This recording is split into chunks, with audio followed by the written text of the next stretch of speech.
Tuesday, the 24th of June. Welcome to the PDB Afternoon Bulletin.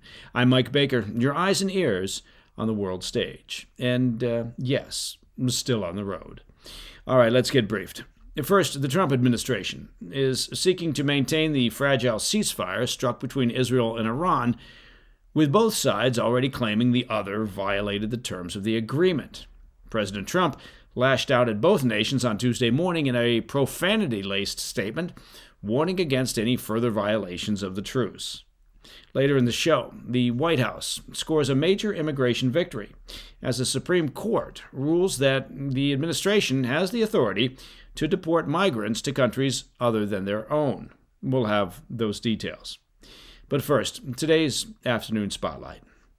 We'll begin today with the latest on the fragile ceasefire between Israel and Iran announced Monday evening by President Trump, which appears to be, well, for the most part, holding, despite apparent violations by both sides in the early hours of the truce.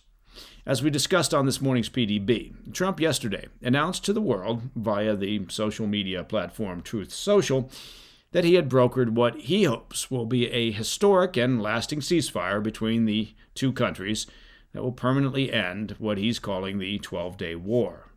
The deal went into effect just after midnight East Coast time, but quickly appeared to be at risk of breaking down after Iran fired a missile barrage at Israel and Jerusalem responded with a strike on a radar facility north of Tehran. That's according to a report from Reuters. Following Trump's announcement of the deal on Monday afternoon, and just hours before it was set to begin, Iran launched a missile attack that struck a residential building in Beersheba in southern Israel, killing 4 people and injuring at least 22. Officials in Tehran, meanwhile, had claimed that an Israeli missile barrage struck a residential building in northern Iran, killing 9 people. Israel also targeted regime facilities and reportedly eliminated hundreds of Basij militia members and Iranian security forces. Then, just 3.5 hours after the ceasefire took hold, Iran fired a missile barrage at northern Israel, though all the missiles appeared to be intercepted by Israeli forces. The IDF responded by hitting a radar site near Tehran, and Israeli Defense Minister Israel Katz reportedly ordered the military to prepare for a further wave of strikes on targets in Tehran.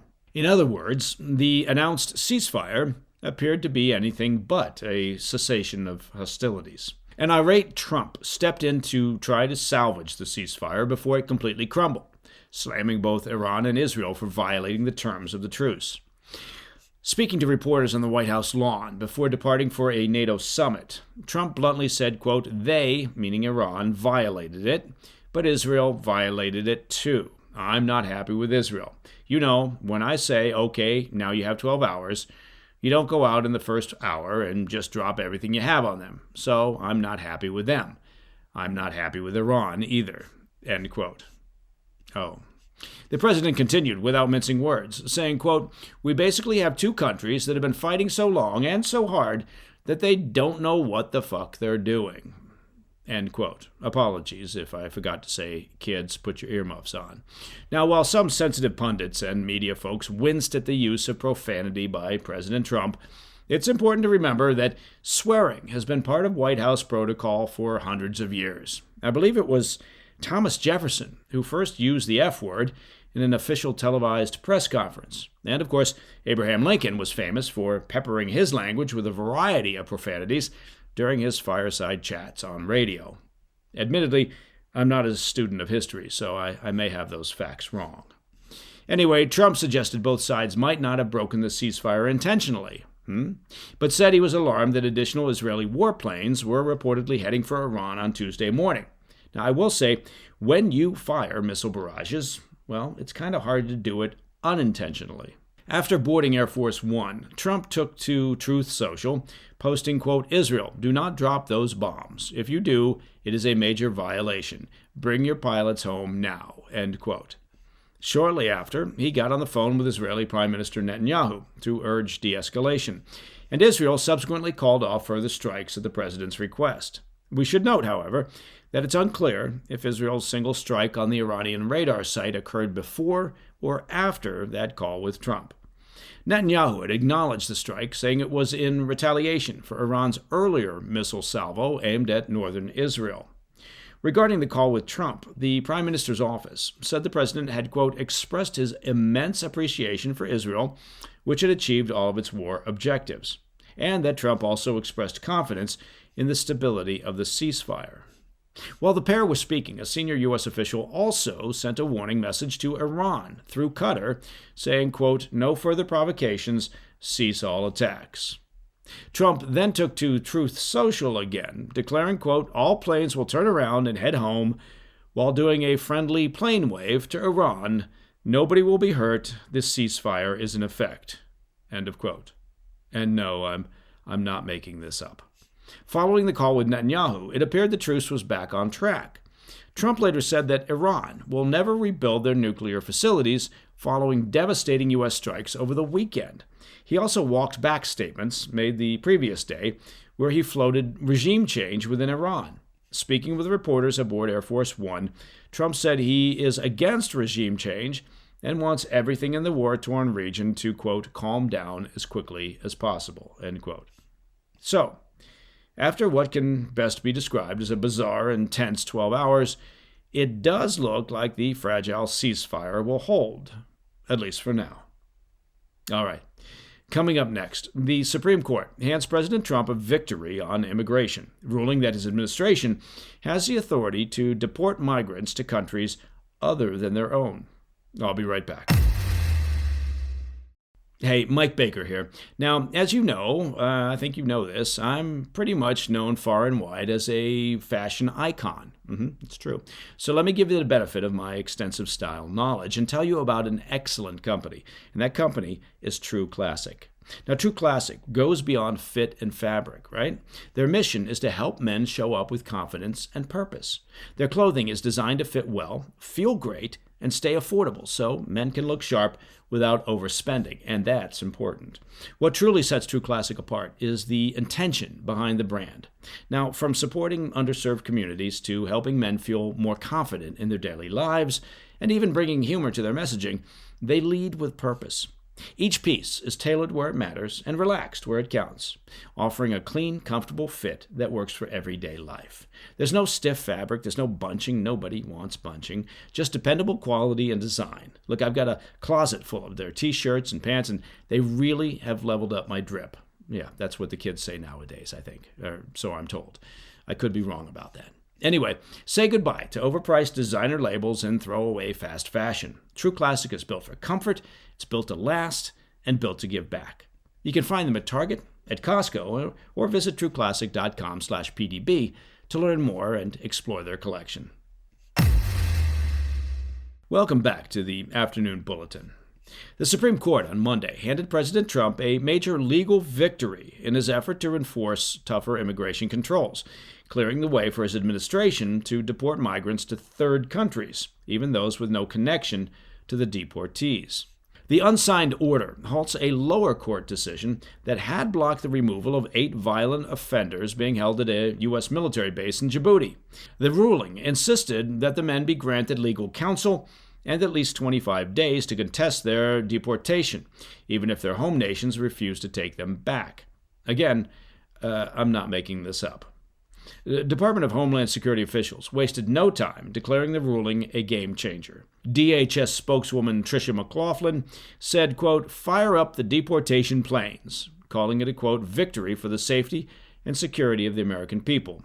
She added, ICE can now resume removing criminal migrants to any country willing to accept them. Solicitor General Dean Sauer echoed that sentiment, warning in a filing that the judge's prior order had left ICE agents scrambling. Forced to improvise, they converted a conference room at the Djibouti base into a makeshift detention center under round-the-clock guard. He called that arrangement, quote, untenable, adding that judicial interference was endangering public safety. Sauer wrote, quote, the government's ability to remove some of the worst illegal aliens was being thwarted. He accused the lower court of imposing excessive delays and infringing on the president's ability to conduct foreign policy. Despite the legal victory, I'd like to note that Monday's ruling is, well, temporary, pending further appeals. But practically, well, it's a green light. The decision signals the court's continued deference to the executive branch on immigration and foreign affairs, especially via the so-called shadow docket, where emergency rulings are issued without oral arguments or lengthy deliberation. The underlying legal saga began in Boston, where U.S. District Judge Brian Murphy blocked the deportation of the 8 men to South Sudan, a country that most had never set foot in. After ICE flew the group to Djibouti in May, Murphy ruled that they must be granted legal counsel and time to claim potential torture or object to removal. One of the men is now expected to be sent to his native Myanmar. Another is South Sudanese. But 6 others remain in legal limbo, as a separate protective order issued by Murphy last month, distinct from the one paused by the Supreme Court, still temporarily bars their deportation. I hope you're following all this. In a dissent joined by liberal Justices Kagan and Jackson, Justice Sonia Sotomayor accused the majority of ignoring explicit protections Congress had written into law.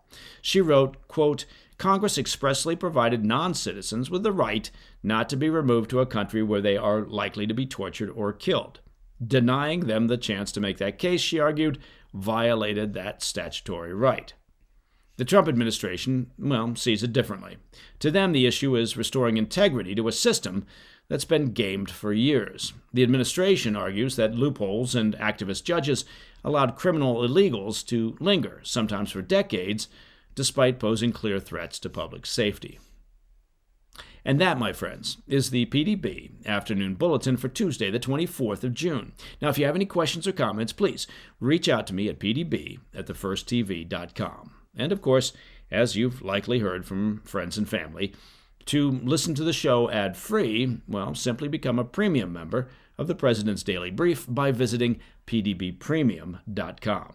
And on a separate note, I'd like to take just a second to thank you, all the PDB listeners and viewers, for making the President's Daily Brief a part of your daily routine. Look, when this podcast started, the PDB team had a suspicion that there was a large, smart, and curious audience out there hungry for a podcast that, simply delivered the news without telling you how to think about it. You are proving them right every day by tuning in. I'm Mike Baker, and I'll be back tomorrow. Until then, stay informed, stay safe, stay cool. Hey, thanks for tuning in. If you enjoyed this video, don't forget to hit that like button and leave a comment, a really positive, nice, and kind comment. That would be appreciated. And if you're not already subscribed to our channel, make sure to subscribe and turn on notifications so you don't miss any of our daily updates.